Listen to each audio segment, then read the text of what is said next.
കൂട്ടുകാർക്ക് നല്ലൊരു രാത്രി ആശംസിച്ചാണ് മാമ്പഴത്തിന്റെ പുതിയ വീഡിയോയിലേക്ക് സ്വാഗതം. ആദ്യമായിട്ട് കാണുന്നവരാണെങ്കിൽ ചാനൽ ഇഷ്ടപ്പെട്ട ഒന്ന് സബ്സ്ക്രൈബ് ചെയ്യണേ. അതോടൊപ്പം തന്നെ കണ്ടുകൊണ്ടിരിക്കുന്ന എല്ലാവരുടെ സപ്പോർട്ടിലേക്കും തുടർന്നും പ്രതീക്ഷയുണ്ട്. നമുക്ക് നേരെ ഗോവിന്ദിന്റെയും ഗീതുവിന്റെയും നാളത്തെ ഒരു പ്രമോ വിശേഷത്തിലേക്ക് അങ്ങോട്ട് പോയാലോ. നാളത്തെ പ്രമോ വിശേഷത്തിൽ കാണിച്ചിരിക്കുന്ന അത്ര നല്ല വിശേഷമൊന്നുമല്ല. രഞ്ജുവിന് ആ വലിയ ആപത്ത് സംഭവിക്കുകയാണ്.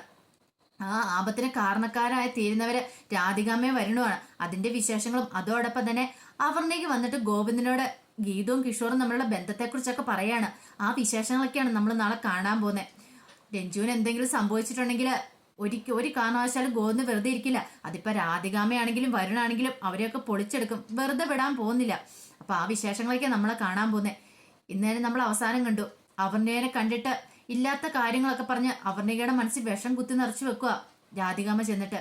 ഇതൊക്കെ കേട്ട് അവർണികയ്ക്ക് സഹിക്കാൻ പറ്റിയില്ല. അപ്പൊ കിഷോറും ഗീതും തമ്മിൽ അരുതാത്തൊരു ബന്ധമുണ്ട്. തന്റെ ഭർത്താവിനെ വിളിച്ചുകൊണ്ട് പോയി ചീത്തയാക്കുന്ന ഗീതുവാണെന്നൊരു സത്യം അവർണിക തിരിച്ചറിവായിരുന്നു. അപ്പൊ അത് ഇല്ലാ കഥകളാണെന്നുള്ള കാര്യം അവർണികയ്ക്ക് അറിയത്തില്ല. പിന്നീട് ഇത് എത്രയും പെട്ടെന്ന് ഗോവിന്ദ് സാറിനെ അറിയിക്കണം. ഗോവിന്ദ് സാറിനെ അറിയിക്കാനായിട്ട് രാധികാമ്മ പറഞ്ഞിരിക്കുന്നത്. ഇനിയിപ്പോ ഗോവിന്ദ് സാറിനോട് മറച്ചു വെച്ചിട്ട് കാര്യമില്ല. എത്രയും പെട്ടെന്ന് ഗോവിന്ദ് സാർ രക്ഷപ്പെട്ടെ ഗീതുവിന്റെ പിടിയിൽ നിന്നും. പാവം ഗോവിന്ദ് സാർ വഞ്ചിക്കപ്പെടുക. ഇതൊക്കെ ഓർത്ത് കഴിഞ്ഞപ്പം അവർണയ്ക്ക് സഹിച്ചില്ല. അങ്ങനെ അവർണ നേരെ ഗോവിന്ദിന്റെ ക്യാബിനിലേക്ക് ചെല്ലുവാണ്. ഈ സമയം ഗോവിന്ദ് ഓരോ ജോലികളൊക്കെ ചെയ്തോണ്ടിരിക്കണം. അവർണയെ കണ്ടു കഴിഞ്ഞപ്പോഴത്തേനും പറഞ്ഞു, ബാ അവർണിക ഇരിക്കാൻ പറയണം. അല്ല സാർ വേണ്ട, ഞാൻ നിന്നോളാം. അല്ല എന്തോ പ്രശ്നമുണ്ടല്ലോ, എന്താ മുഖം എന്താ വല്ലാതിരിക്കണേന്ന് ചോദിക്കാണ്. എനിക്ക് സാറിനോട് കുറച്ച് കാര്യങ്ങൾ സംസാരിക്കണമെന്ന് പറയും. ആ പറഞ്ഞോ. അപ്പൊ ആദ്യം ഗോവിന്ദ് ഓർത്ത് എന്തേലും കമ്പനിയിൽ എന്തെങ്കിലും കാര്യങ്ങളൊക്കെ ആയിരിക്കുന്നു. സാർ കുറച്ച് പേഴ്സണൽ കാര്യങ്ങളാന്ന് പറയണം. അതിനെന്താന്ന് ചോദിക്കണം. അതെ, ഞാൻ പറയുന്ന കാര്യം കേട്ട് കഴിയുമ്പം സാറിന് അത് മനസ്സിലാവും. സാറിനോട് എനിക്ക് പറയാൻ പറ്റുള്ളൂ, എനിക്ക് വേറെ ആരോടും പറയാൻ പറ്റില്ല. എന്നെ രക്ഷിക്കാനായിട്ട് സാറിന് മാത്രം കഴിയുള്ളൂ എന്ന് പറയും. അവർണിക കാര്യം എന്താന്ന് പറയാണ്. സാർ എനിക്ക് എൻ്റെ ഭർത്താവിനെ വേണമെന്ന് പറയാം. ഭർത്താവിനെ വേണം? അല്ല കിഷോറിനെയോ? അല്ല കിഷോറിന് എന്ത് പറ്റി? കിഷോറുണ്ടല്ലോ, കിഷോറിനൊന്നും പറ്റിയതല്ല. കിഷോറിനെ ഗീത് പിടിച്ചു വെച്ചേക്കുവെന്ന് പറയാം. കിഷോറിനെ ഗീത് പിടിച്ചു വെച്ചോ? എന്തൊക്കെയാ അവർണിക പറയണേ? ഉദ്ദേശിച്ച പോലെ ഒന്നും അല്ല സാർ. ഗീതുവും കിഷോറും തമ്മിൽ ഒരു അരുതാത്ത ബന്ധമുണ്ട്. അതിന് മുൻകൈ എടുത്തിരിക്കുന്ന ഗീതുവാണ്. എനിക്ക് എന്റെ ഭർത്താവിനെ തിരിച്ചു വേണമെന്ന് പറയാം. ദേ അവർണയ്ക്ക് എന്തോ തെറ്റിദ്ധാരണ ഉണ്ടായിട്ടുണ്ട്. ഇല്ല സാർ, ശരിയായിട്ടുള്ള കാര്യം തന്നെയാണ്. എനിക്ക് ഒരു തെറ്റിദ്ധാരണ ഉണ്ടായിട്ടില്ലെന്ന് പറയാം. ഇതിപ്പോ എപ്പം നോക്കിയാലും ഗീതന്റെ ക്യാബിനിലേക്ക് എന്റെ കിച്ചുവിനെ വിളിപ്പിക്കുന്ന കാണാലോ. സാർ ഇതുവരെ അതിനെക്കുറിച്ച് ചിന്തിച്ചിട്ടുണ്ടെന്ന് ചോദിക്കാം. അതിപ്പോ ഓഫീസിലെ ഓരോ കാര്യങ്ങൾക്ക് വേണ്ടിയിട്ട് അങ്ങനെ വിളിപ്പിക്കുന്നിരിക്കും. അതൊന്നും അല്ല സാർ, ഞാൻ പറയുന്ന കാര്യങ്ങളൊക്കെ സത്യം തന്നെയാ. എനിക്കിത് പൂർണ്ണമായിട്ട് ബോധ്യപ്പെട്ട. അവര് ബോസും കീഴ് ജീവനക്കാരനൊക്കെ ആയിരിക്കും, പക്ഷെ അതിനപ്പുറത്തൊരു ബന്ധമുണ്ട്. ഗീതുവിന് ഇപ്പോഴും കിഷോർന്ന് വെച്ചിട്ടുണ്ടെങ്കിൽ ജീവനാ. അല്ല ഞാനൊരു കാര്യം ചോദിച്ചോട്ടെ, രാത്രി 12 മണി സമയത്തൊക്കെ ബോസ് ആണെങ്കിലും ആരാണെങ്കിലും കീഴുദ്യോഗസ്ഥന്റെ ഫോണിലേക്ക് മെസ്സേജ് അയക്കുന്നത് ശരിയാണോ? അതും മെസ്സേജ് എന്ന് പറഞ്ഞിട്ടുണ്ടെങ്കിൽ ഓഫീസ് കാര്യമായ മെസ്സേജുകളൊന്നും അല്ല അയക്കുന്ന മെസ്സേജുകൾ വെറും വൃത്തികെട്ട മെസ്സേജുകളൊക്കെയാന്ന് പറയാം. ആര്? ഗീതു അയച്ചെന്നാണ് പറയുന്നത്. അതെ, ഗീതാഞ്ജലി തന്നെ അയച്ചേക്കുന്നേ. ഗീതാഞ്ജലി ഫോൺ നമ്പറിൽ നിന്നാണ് മെസ്സേജ് വന്നേക്കുന്നത്. ഞാൻ ആ സിമ്മിന്റെ ഡീറ്റെയിൽസ് ഒക്കെ കളക്ട് ചെയ്തു. അപ്പൊ ഗീതാഞ്ജലിയുടെ സിമ്മ എന്നാ അറിയാൻ കഴിഞ്ഞെന്ന് പറയാണ്. അവർണയ്ക്ക് എന്തോ തെറ്റിദ്ധാരണയുണ്ട്. ഒരു തെറ്റിദ്ധാരണയില്ല ഗോസ, സത്യമായിട്ടുള്ള കാര്യമാണ്. ഇത് മാത്രമല്ല, ഇതിനേക്കാളും അപ്പുറത്തുള്ള കാര്യങ്ങളൊക്കെ ഉണ്ട്. ഗീതുവിന്റെ പൊട്ട് കിച്ചുവിന്റെ ഷർട്ടേല്, അതൊക്കെ എങ്ങനെ ഒരു ഭാര്യയായി എനിക്ക് സഹിക്കാൻ പറ്റും? കിച്ചു കഴിഞ്ഞ ദിവസം വീട്ടിലില്ലായിരുന്നു. ആ സമയത്ത് ഗീതാഞ്ജലി അവിടെ ഇല്ലായിരുന്നു. രണ്ടുപേരും കൂടെ പോയി മുറി എടുത്തേക്കുമായിരുന്നു. ആ മുറിയുടെ ഡീറ്റെയിൽ ബില്ലൊക്കെ ഞാൻ കളക്ട് ചെയ്തിട്ടുണ്ട്. ഞാൻ അവിടെ വിളിച്ച് അന്വേഷിച്ചു. കാര്യങ്ങളൊക്കെ എനിക്ക് ബോധ്യപ്പെട്ടു. എനിക്ക് എൻ്റെ കിച്ചുവിനെ വേണം, എൻ്റെ കുഞ്ഞിന്റെ അച്ഛനെ എനിക്ക് വേണം. ഞാൻ പ്രഗ്നന്റ് ആണെന്നുള്ള കാര്യം സാറിന് അറിയാലോ. ഇങ്ങനെയും പറഞ്ഞ് ഗീതുവിനെ ഈ ബന്ധത്തിൽ നിന്ന് ഒന്ന് ഒഴിവാക്കണം.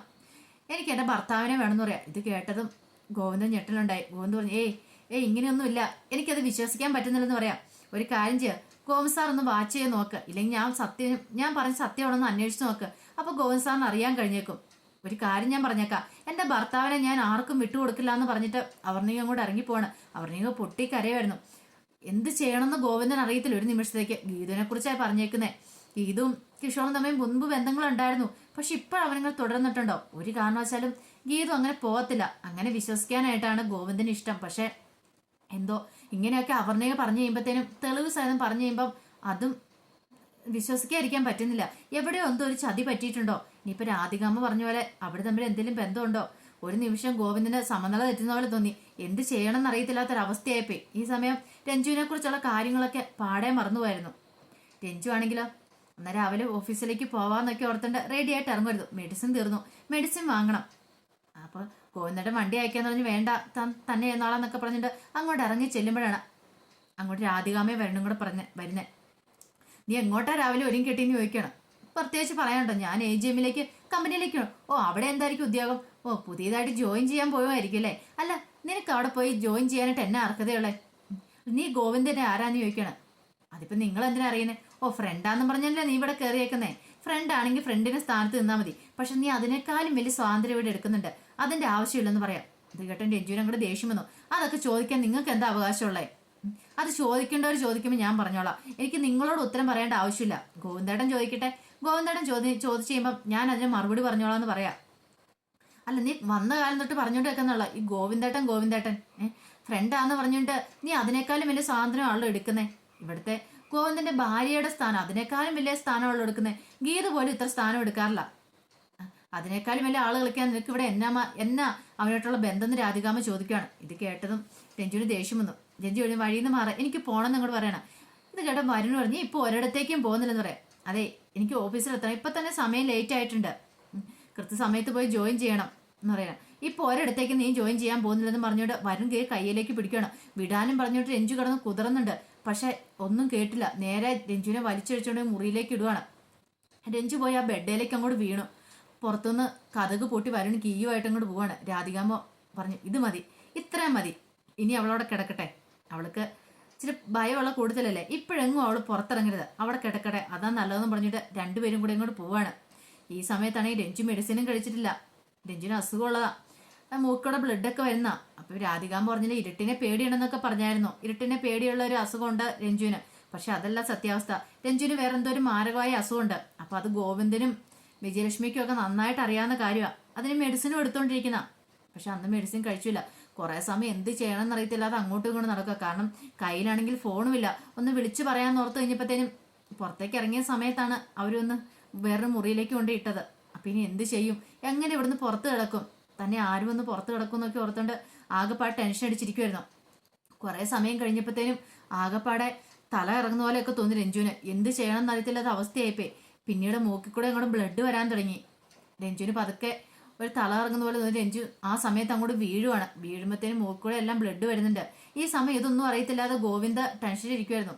ഗീതുവിനോട് ഈ കാര്യങ്ങൾ ചോദിക്കണോ വേണ്ടെന്നൊക്കെ. ആ സമയം രഞ്ജു മരണത്തോട് മല്ലടിച്ചോണ്ടിരിക്കുക. രാധികാമ്മയ്ക്ക് പറഞ്ഞ ഈ കാര്യങ്ങളൊന്നും അറിയത്തില്ല, അവളുടെ ഈ അസുഖത്തെ പറ്റിയൊക്കെ. അവള് മുറിയിൽ അവിടെ അടച്ചിട്ടുണ്ടെങ്കിൽ തങ്ങൾ ഉദ്ദേശിച്ച കാര്യങ്ങളൊക്കെ നടക്കും. ഒന്ന് പേടിപ്പിച്ചു കഴിഞ്ഞിട്ടുണ്ടെങ്കിൽ അവള് വീട്ടിൽ നിന്ന് പോകും എന്നോർത്ത് അവരുടെ വിചാരം. പക്ഷെ രാധികാമ്മ വരണം ചെന്ന് പെടുന്ന വലിയൊരു വിപത്തിലേക്കാന്നുള്ള കാര്യം അറിയത്തില്ല. ഇനിയിപ്പോ ഗോവിന്ദൻ ഈ കാര്യം അറിഞ്ഞിട്ടുണ്ടെങ്കിൽ അവരെ വെറുതെ വിടത്തില്ല. രഞ്ജുവിന് എന്തെങ്കിലും സംഭവിച്ചിട്ടുണ്ടെങ്കിൽ ഒരു കാരണവശാലും ഇനിയിപ്പോ അങ്ങനെ എന്തെങ്കിലും സംഭവിച്ചിട്ട് ഇനി അത് ആ ഗീതുവിന്റെ തലയിലേക്ക് കെട്ടിവെക്കാനുള്ള പുതിയ പ്ലാനുമാണെന്ന് പറയാൻ പറ്റൂല. കാരണം രാധികാമ്മ അതല്ല അതിലപ്പുറം ചെയ്യുന്ന. പക്ഷെ ഈ ഒരു കാര്യം മതി ഗോവിന്ദൻ രാധികാമ്മയും തമ്മിലായിട്ട് ഉള്ള ഒരു ഉങ്കം വഴക്കിന്, അതായത് വലിയ വഴക്കിന് വഴിതെളിക്കും. അപ്പൊ ആ വിശേഷങ്ങൾ നമ്മൾ കാണാൻ പോകുന്നത്. ആ വിശേഷങ്ങൾക്കായി നമുക്ക് എല്ലാവർക്കും കാത്തിരിക്കാം കേട്ടോ. ഒരിക്കൽ കൂടി എല്ലാവർക്കും നല്ലൊരു രാത്രി ആശംസിച്ചുകൊണ്ട് നിർത്തുന്നു. നന്ദി.